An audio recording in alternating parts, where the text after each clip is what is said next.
Meghan, Duchess of Sussex, and Prince Harry's efforts to establish a new, separate brand for themselves away from the royal family were thwarted by big international headlines as they distanced themselves from the firm, a royal family branding expert has said. The Duke and Duchess of Sussex cut ties and moved away to Meghan's home state of California in March 2020. Otnes, a professor of marketing specializing in how the royal family brands itself, told express.co.uk that events coinciding with the Duke and Duchess of Sussex's departure from the royal family stole the limelight away from their rebranding opportunities away from the firm. She said, Meghan and Harry had the rug pulled out from under them by COVID, with their attempt to try to build their brand here. COVID really yanked the headlines away. In the UK, the initial coronavirus lockdown came into force on March 23, 2020, and March 31 marked the Duke and Duchess's official exit from royal life, with a year-long transitional period. Professor Otnes, author of Royal Fever, added now, Russia is yanking the headlines away. China is yanking headlines away. With these continuing international crises occupying headline space, Professor Otnes said the Queen's Platinum Jubilee also confused the rebranding campaign the Duke and Duchess of Sussex would have wanted to forge ahead with.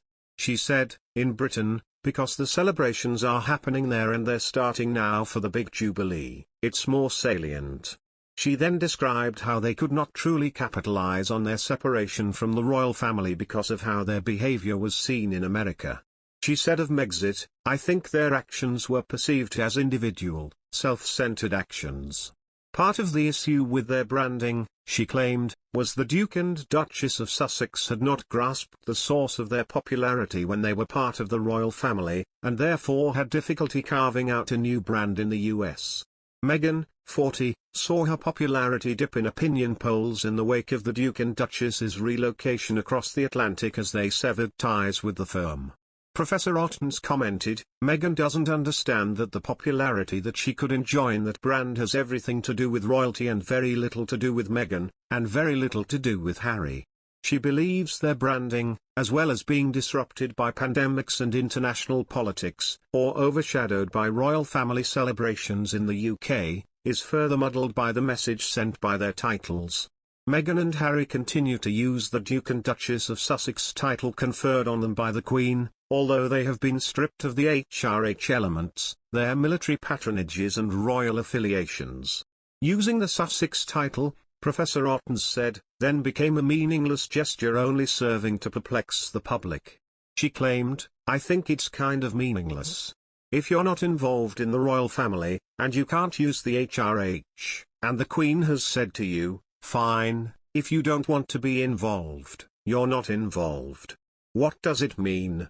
Prince Harry has lost various military titles, including Captain General of the Royal Marines, whilst Meghan no longer represents causes such as the National Theatre.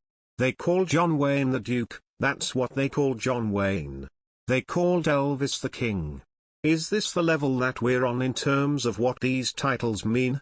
Professor Otnes claimed the Duke and Duchess had not fully understood the titles have little frame of reference in the US, commenting America does not have the sort of reverence of these titles. She continued, Americans don't care about these titles because they're not in our social structure. Meghan and Harry quit the firm in 2020 and now live in California with their 2 children Archie and Lilibet. Since then, Harry has returned to the UK twice, but both times he travelled alone, and Meghan and son Archie have not been to Britain for 2 years.